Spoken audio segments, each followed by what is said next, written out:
जय माता दी। हर हर महादेव। कैसे हैं आप सभी? आशा करता हूँ आप सभी अच्छे होंगे, स्वस्थ होंगे। आज की वीडियो में मैं आपको हनुमान जी की एक ऐसी साधना बताने वाला हूँ जिस साधना को करके आप सिद्धि भी प्राप्त कर सकते हैं, जिस साधना को करके आप त्रिकालदर्शी बन सकते हैं, दिव्य दृष्टि प्राप्त कर सकते हैं, गद्दी दरबार लगा करके लोगों का भला कर सकते हैं, हनुमान जी के दूत प्राप्त कर सकते हैं, हनुमान जी की सिद्ध शक्तियों को आप प्राप्त कर सकते हैं और हनुमान जी महाराज के दर्शन भी कर सकते हैं। आज मैं आपको शाबर मंत्र की शाबर मंत्र बताने वाला हूँ। शाबर मंत्र की साधना मैं आपको देने वाला हूँ। शाबर मंत्र बहुत ही ज़्यादा त्वरित इफेक्ट दिखाने वाले होते हैं, तुरंत असर दिखाने वाले होते हैं, क्योंकि शाबर मंत्र कलयुगी मंत्र माने जाते हैं। यानी कि ये कलयुगी मंत्र हैं और इन मंत्रों का जाप करके सिद्धि बहुत ही जल्दी प्राप्त होती है। देवताओं का प्रभाव बहुत जल्दी देखने को मिलता है।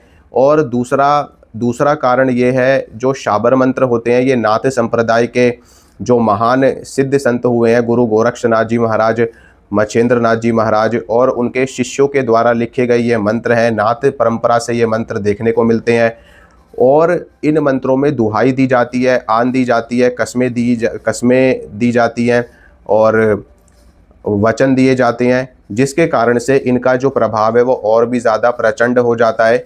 शाबर मंत्रों की साधना कभी भी बिना गुरु के नहीं करनी चाहिए, क्योंकि जितना प्रचंड इनका प्रभाव देखने को मिलता है उतना ही प्रचंड इनका पलटवार भी देखने को मिलता है। शाबर मंत्र से शक्ति तुरंत जागृत हो तो जाती है, लेकिन एक गलती, एक भूल चूक आपको बर्बादी की ओर भी लेकर के जा सकती है। शाबर मंत्र कभी भी बिना गुरु के नहीं जपना चाहिए। गुरु से दीक्षा लेकर के, गुरु से अनुमति आज्ञा लेकर के ही इन मंत्रों का जप करना चाहिए। अगर आप गुरुमुखी हैं, गुरु से आज्ञा लेकर के मंत्र कर रहे हैं तो ये मंत्र आपको बहुत अच्छा इफेक्ट देंगे, बहुत अच्छा रिजल्ट देंगे। लेकिन बिना गुरु के अगर आप इन मंत्रों का जप करते हैं तो आपको नुकसान भी हो सकता है।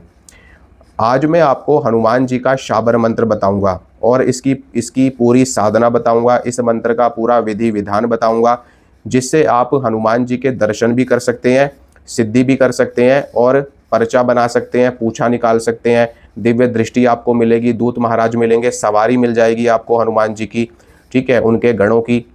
तो कैसे करना है, क्या करना है, सारी चीज़ें मैं आपको डिटेल में बताता हूँ। देखो, हनुमान जी के बारे में आप सभी लोग जानते हैं। हनुमान जी महावीर हैं, ठीक है, महाबली हैं और अतुलित बल के स्वामी हैं। हनुमान जी की तुलना किसी से भी नहीं है, स्वयं रुद्रावतार हैं। हनुमान जी महाराज कलयुग के देवता यानी कि कलयुग की जागृत शक्ति माने जाते हैं और आज भी हनुमान जी इस धराधाम पर विराजमान है। यानी कि कलयुग के अंदर भी हनुमान जी को साक्षात देखा जा सकता है, साक्षात उनके दर्शन किए जा सकते हैं। बस साधक के अंदर, भक्त के अंदर पात्रता होनी चाहिए। गोस्वामी तुलसीदास जी ने हनुमान जी के साक्षात दर्शन किए थे। इसके अलावा बाबा नीम करोली ने हनुमान जी के साक्षात दर्शन किए थे। मेहंदीपुर बालाजी धाम में जो समाधि वाले बाबा हैं उन्होंने हनुमान जी के साक्षात दर्शन किए थे। इसके अलावा देवराहा बाबा, वो भी एक उच्च कोटि के सिद्ध संत हैं। ऐसे ही अनेकों सिद्ध संत हैं जिन्होंने हनुमान जी के साक्षात दर्शन किए हैं और आज भी बहुत से ऐसे साधक हैं जो अपनी साधना में उच्च कोटि की अवस्था को प्राप्त कर चुके हैं और हनुमान जी से साक्षात वार्तालाप करने में वो सक्षम है। इतनी कृपा उनको मिल जाती है हनुमान जी महाराज के आशीर्वाद से, राम जी महाराज के आशीर्वाद से। तो जो मैं आपको साधना बताने वाला हूँ, इस साधना को आप ध्यान से सुनिए, देखिए और फिर आप अपने गुरु से अनुमति लेकर के, आज्ञा लेकर के तब साधना करिए। अगर आपके गुरु नहीं है तो आप मुझसे भी इस साधना के बारे में जानकारी लेकर के, इस साधना की दीक्षा लेकर के आप साधना कर सकते हैं। मैं आपको सारा विधि विधान और दीक्षा प्रदान कर दूंगा, फिर आप इस मंत्र की साधना करके हनुमान जी के दर्शन कर सकते हैं, हनुमान जी की प्राप्ति कर सकते हैं। तो चलिए शुरुआत करते हैं साधना की कि ये साधना आपको करनी कैसे है। ये साधना आप होली से, दिवाली से, नवरात्र में, हनुमान जयंती से या मंगलवार से या शनिवार से या पूर्णिमा से या अमावस्या से शुरू कर सकते हैं। सबसे अच्छा दिन मंगलवार का दिन है, पूर्णिमा का दिन है, ठीक है, क्योंकि आप लोग जानते हैं मंगलवार का दिन हनुमान जी को अति प्रिय है। मंगलवार के अलावा शनिवार को भी आप इस साधना को शुरू कर सकते हैं। इसके अलावा आप पूर्णिमा से या अमावस्या से भी साधना को शुरू कर सकते हैं, ठीक है। नवरात्र अगर नज़दीक है तो नवरात्र में भी आप इस साधना को शुरू कर सकते हैं। सबसे पहले इस साधना को आप किसी भी वक्त कर सकते हैं, इसके लिए कोई रात्रि काल का विशेष विधान नहीं है। आप इसको ब्रह्म मुहूर्त में करें तो बहुत ही अच्छा है, बहुत ही उत्तम है। आप सुबह 4 बजे उठ जाएं, 3 बजे उठ जाएं, उसके बाद साधना करें। अगर नहीं उठ सकते तो भी कोई दिक्कत वाली बात नहीं है, कोई परेशान होने वाली बात नहीं है। आप किसी भी समय इस साधना को कर सकते हैं, सुबह को या शाम को या रात को, जब भी आपको समय मिले आप कर सकते हैं। इसमें आपको बहुत ज़्यादा मंत्र जाप करने की आवश्यकता नहीं है, क्योंकि ये एक शाबर मंत्र है और शाबर मंत्र अपने आप में ही सिद्ध माने जाते हैं। तो आपको करना क्या है, स्नान आपको कर लेना है। स्नान करने के बाद में साफ़ सुथरे धुले हुए वस्त्र आपको धारण कर लेने हैं।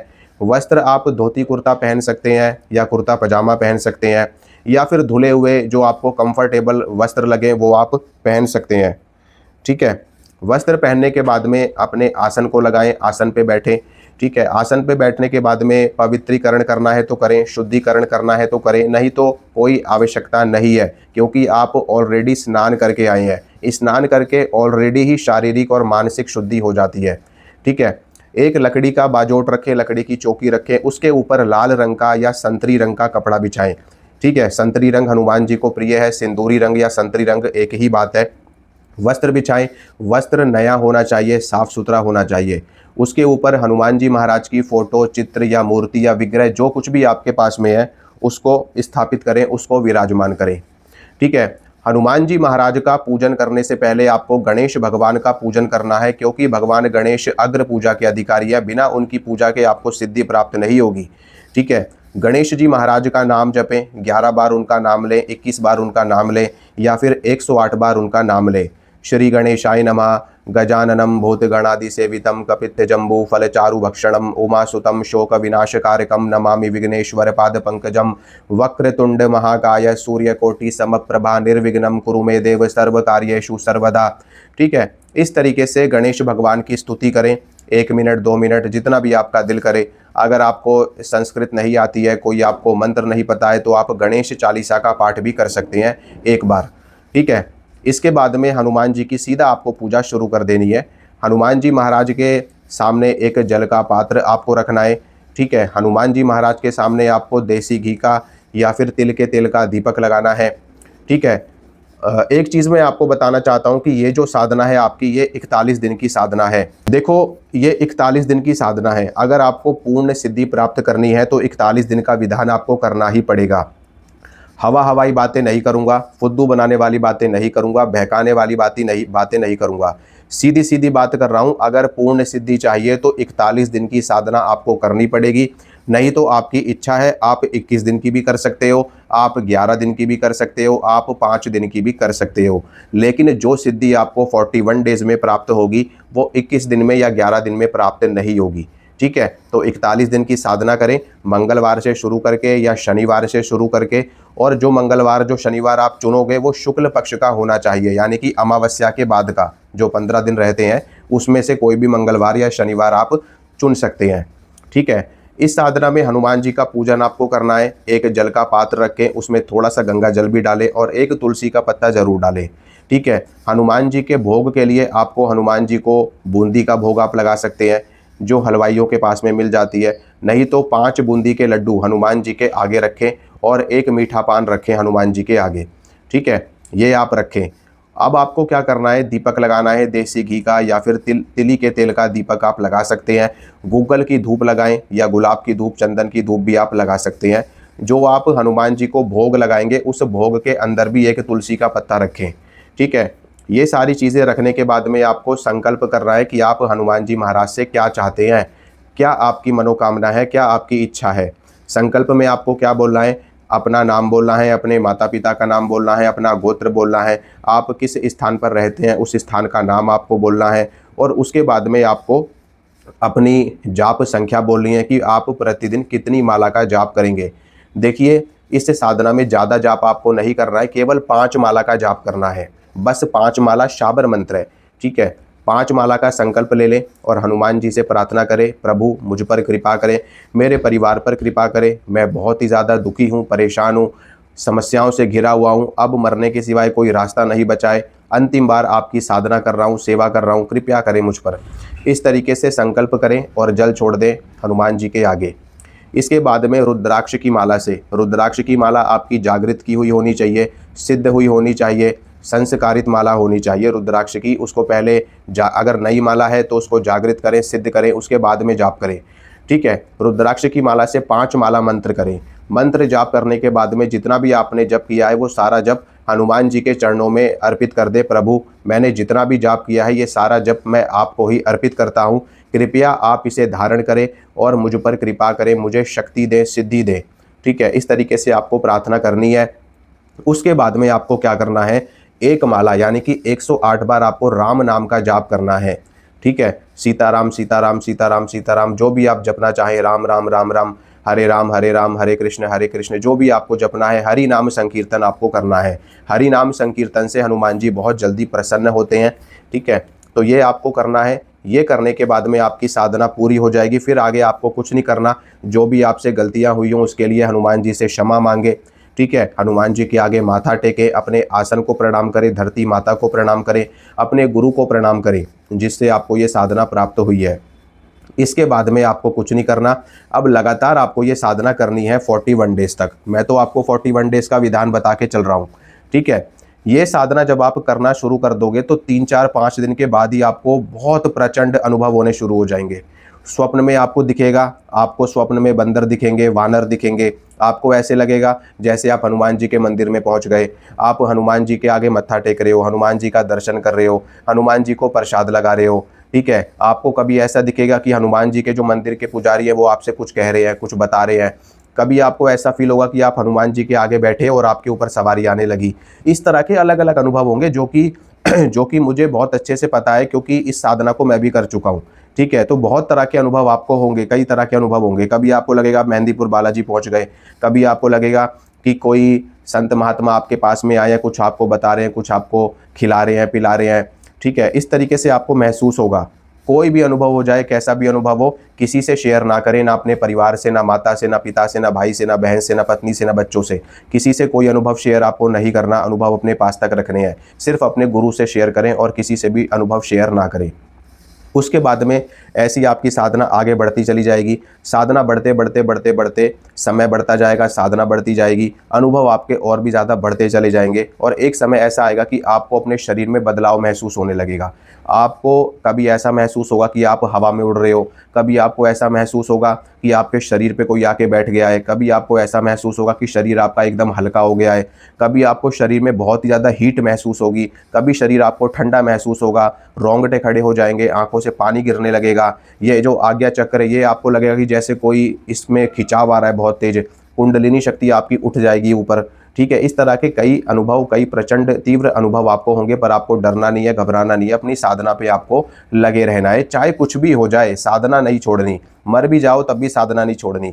ठीक है, तो साधना करते रहना है। साधना करते करते एक क्षण ऐसा आएगा जब बहुत ही सूक्ष्म रूप में आपको हनुमान जी के दर्शन हो जाएंगे। देखो, स्वप्न में तो अनुभव आपको बहुत जल्दी स्टार्ट हो जाएंगे, 5वें 6ठे दिन से अनुभव आपको हो जाएंगे, लेकिन धीरे धीरे करके एक क्षण ऐसा आएगा जब प्रत्यक्ष रूप से भी आपको हनुमान जी अपना अनुभव करवा देंगे। अगर आप 41 दिन की साधना करोगे तो, ठीक है, तो ही आपको इस तरह का सूक्ष्म अनुभव हो सकता है। अगर 21 दिन की साधना में हो जाए तो वो तो आपका भाग्य है, आपका सौभाग्य है, आपके कर्म अच्छे हैं, आपके ग्रह नक्षत्र अच्छे हैं। वैसे तो ग्रह नक्षत्रों को मैं ज़्यादा विश्वास नहीं रखता, लेकिन आपके कर्म अच्छे हैं, आपके माता पिता के कर्म अच्छे हैं, आपके गुरु का आशीर्वाद है जो आपको जल्दी अनुभव हो जाए। ठीक है, नहीं तो 41 डेज में डेफिनेटली आपको दर्शन होंगे हनुमान जी के, सूक्ष्म रूप में हो या प्रकाश रूप में हो या कैसे भी हो, पर होंगे ज़रूर आपको। आप समझ जाना, आपकी साधना सफल हो गई, आपकी सिद्धि हो गई और जो आपने हनुमान जी के आगे मनोकामना रखी है वो मनोकामना डेफिनेटली पूरी होगी। थोड़ा हो सकता है समय आगे पीछे हो जाए, पर होगी ज़रूर। ठीक है, तो आप इस साधना को करें, लाभ उठाएं, गलत प्रयोग ना करें कभी भी, क्योंकि हनुमान जी धर्म के देवता हैं। अगर आप हनुमान जी की साधना किसी का बुरा करने के लिए कर रहे हैं, शत्रु नाश के लिए, शत्रु मारण के लिए कर रहे हैं, ठीक है, किसी का वशीकरण करने के लिए कर रहे हैं, तो वहाँ पे आपकी साधना सफल नहीं होगी, उल्टा आपको नुकसान उठाना पड़ सकता है। साधना का मंत्र मैं आपको बता देता हूँ, मंत्र को ध्यान से सुनिए। मंत्र इस प्रकार है, ठीक है, कोशिश करूंगा डिस्क्रिप्शन में लिखने की या स्क्रीन पे लिखने की, जैसा भी होगा डाल दूंगा। ठीक है, और वरना मंत्र सिंपल है। ओम हनुमान पहलवान, बरस 12 का जवान, हाथ में लड्डू मुख में पान, आओ आओ बाबा हनुमान, ना आओ तो दुहाई महादेव गौरा पार्वती की, शब्द साचा पिंड काचा, फुरो मंत्र ईश्वर वाचा। मंत्र दोबारा से सुनिए। ओम हनुमान पहलवान, बरस 12 का जवान, हाथ में लड्डू मुख में पान, आओ आओ बाबा हनुमान, ना आओ तो दुहाई महादेव गौरा पार्वती की, शब्द सांचा पिंड कांचा, फुरो मंत्र ईश्वर वाचा। ठीक है, 2 ही बार बोलूँगा, इससे ज़्यादा मंत्र नहीं बोलूँगा क्योंकि हनुमान जी को दुहाई लगती है, आन लगती है। ठीक है, सिर्फ आपके समझाने के लिए मंत्र बोला है मैंने। तो ये मंत्र है, इसका आपको जप करना है, आपको सिद्धि हो जाएगी। आप ये साधना करिए, जैसा भी आपको अनुभव हो मुझसे शेयर ज़रूर करना। ठीक है, माता रानी आप सभी की मनोकामना पूरी करे। जय माता दी, हर हर महादेव, खुश रहिए।